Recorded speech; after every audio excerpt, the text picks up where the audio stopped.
Halo semuanya, kali ini saya akan menjelaskan mengenai arsitektur monolitik versus arsitektur microservice.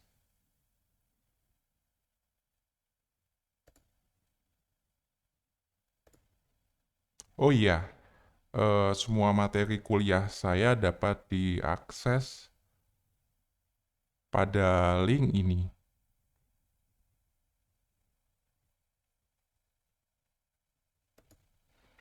Eh, ini saya berikan dulu gambaran awalnya ya. Kalau yang di sebelah kiri adalah monolitik arsitektur, sedangkan yang di sebelah kanan adalah microservice arsitektur. Kita lihat bedanya. Untuk monolitik arsitektur, UI, business logic, data access layer itu semuanya digabungkan ke dalam satu aplikasi. Jadi satu aplikasi besar, ada UI-nya, ada business logic-nya, dan ada data layer-nya. Kalau dulu biasanya kita sebut dengan MVC. UI itu adalah view-nya, business logic adalah controller-nya, dan data access layer adalah modelnya. Untuk microservice, bentuknya berbeda. Jadi business logic dan data layer nanti akan dipisah-pisah menjadi layanan-layanan mikro. Bisa kita lihat di layar sebelah kanan, ada satu buah UI nanti. UI ini nanti akan memberikan tampilan ke pengguna, kemudian dari UI yang ada ini akan dilempar ke microservice yang telah dibuat. Jadinya nanti akan tersedia banyak sekali microservice untuk melayani fungsi-fungsi bisnis logic maupun data access layer dari aplikasi. Nah, ini gambaran lainnya. Ini sebetulnya sama. Cuman tampilannya saja yang berbeda. Seperti tadi ya, untuk monolitik, UI, business logic, data access layer itu jadi satu. Kemudian dia akan menggunakan satu database biasanya. Namun kalau microservice, nah, dari user interface bisa jadi dilempar ke microservice A. Dari microservice A bisa dilempar ke microservice B, C, atau D. Nah, nanti masing-masing microservice itu, microservice B, microservice C, D, dan E, memiliki database masing-masing.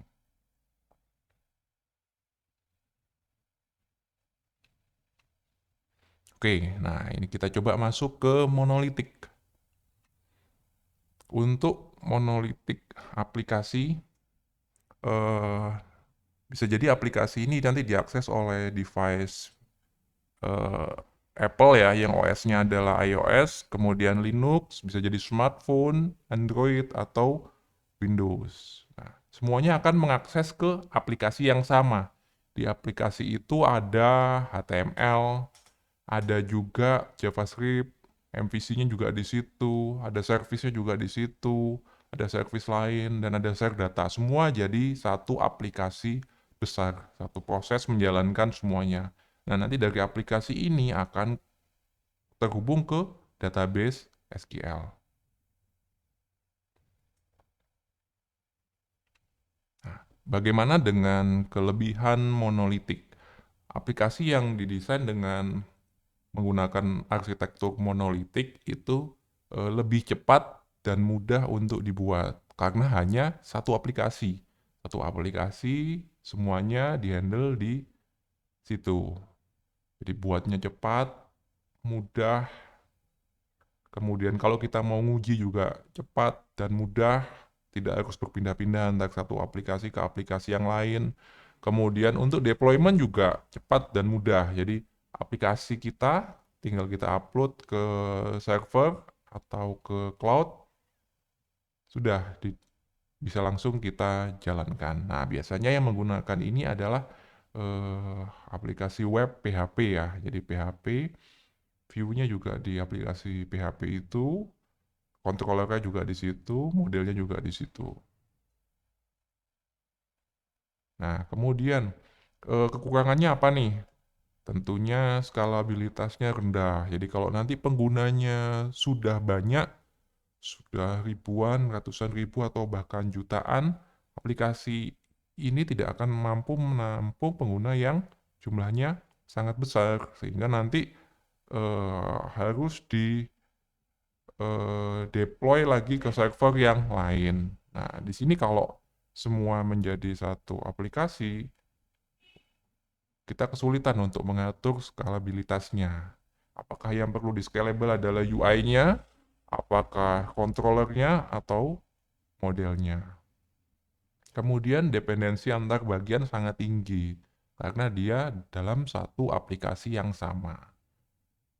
Kemudian yang lain adalah jika ada error di satu bagian, itu akan mengganggu semua bagian yang lain. Jadi kalau ada satu bagian error, satu kelas, atau di UI, atau di controller, atau di model, semuanya akan terganggu. Bisa jadi tidak bisa jalan semuanya.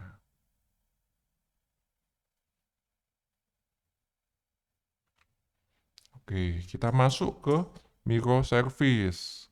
Kalau microservice bagaimana ya?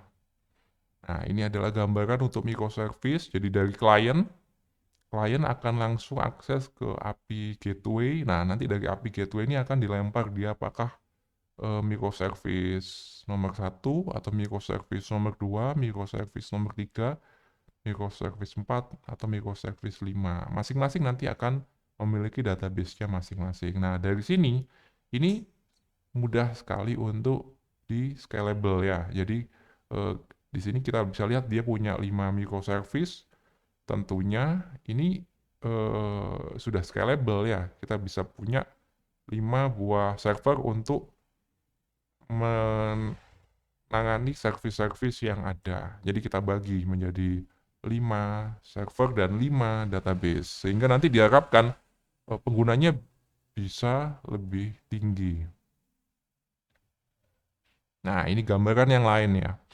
Jadi kalau kita punya aplikasi, baik itu mobile app di handphone atau browser app di web ya, web app. Nah, nanti masing-masing akan ada yang menghandle. Jadi kalau mobile app, tentunya untuk view-nya sudah ada di mobile itu.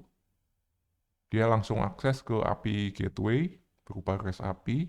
Untuk browser nanti tentunya akan akses ke suatu halaman web, ada web app-nya ya, web UI-nya.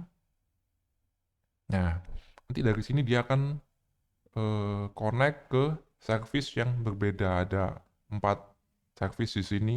Tergantung kebutuhannya, apakah dia service-nya yang dibutuhkan adalah service mengenai account, atau service mengenai booking, atau service mengenai order, atau service mengenai shipping. Jadi kita bisa bedakan.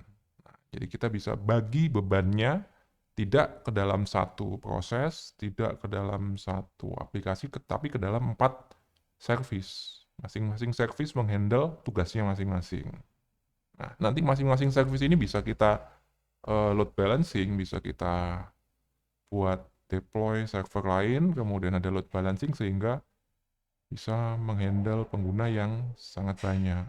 Nanti masing-masing service juga memiliki database-nya masing-masing. Ada database untuk count, database inventory, database order, dan database shipping.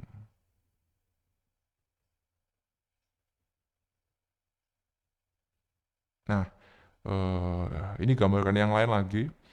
Nah, ada beberapa klien, ada yang dari desktop, smartphone, ada yang tablet. Dia akan mengakses API gateway. Nah, API gateway-nya nanti bisa kita lakukan load balancing ya, auto scale. Kemudian dari API nanti dia akan menghubungi service-service yang dibutuhkan. Bisa jadi service pertama ini, microservice 1 ini menggunakan bahasa Java. Kemudian ada microservice 2 menggunakan bahasa Python, dan microservice 3 menggunakan bahasa Go. Jadi antar microservice independen, bisa berjalan sendiri-sendiri dengan menggunakan bahasa yang berbeda. Bagaimana kalau dengan monolitik? Nah, monolitik dia harus menggunakan bahasa yang sama karena dia satu aplikasi.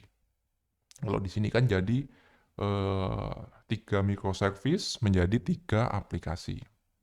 Nah, dari microservice 1 bisa jadi dia nanti akan memanggil microservice 2 atau dia akan memanggil microservice 3. Jadi dari service bisa memanggil service yang lain dan akhirnya nanti dia misalnya dari microservice 2 bisa mengakses database yang berbeda. Ada yang menggunakan NoSQL contohnya di sini dan ada yang menggunakan SQL.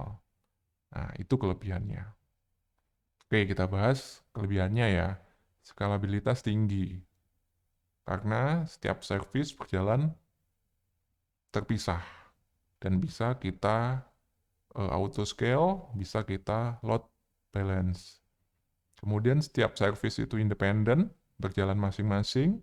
Maintenance-nya lebih mudah karena kita cukup melakukan maintenance terhadap masing-masing service. Kemudian error di salah satu service tidak akan mengganggu service yang lain. Nah, jadi kalau ada error di satu service yang lain tetap jalan normal. Oke, untuk kekurangan microservice adalah proses deployment ke server atau ke cloud lebih kompleks. Karena kita harus mendeploy berbagai macam service supaya keseluruhan aplikasi kita bisa jalan. Misalnya kita punya 5 service, 1 UI, tentunya kita harus mendeploy ke 6 buah server.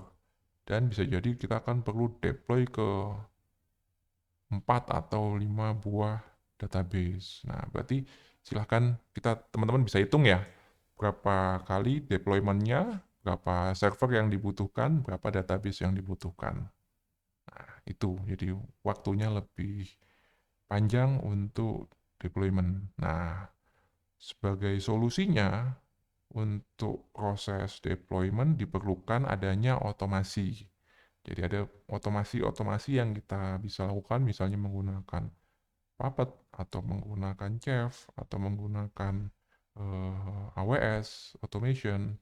Di situ proses deployment-nya lebih mudah, lebih cepat karena sudah kita konfigurasi secara otomatis.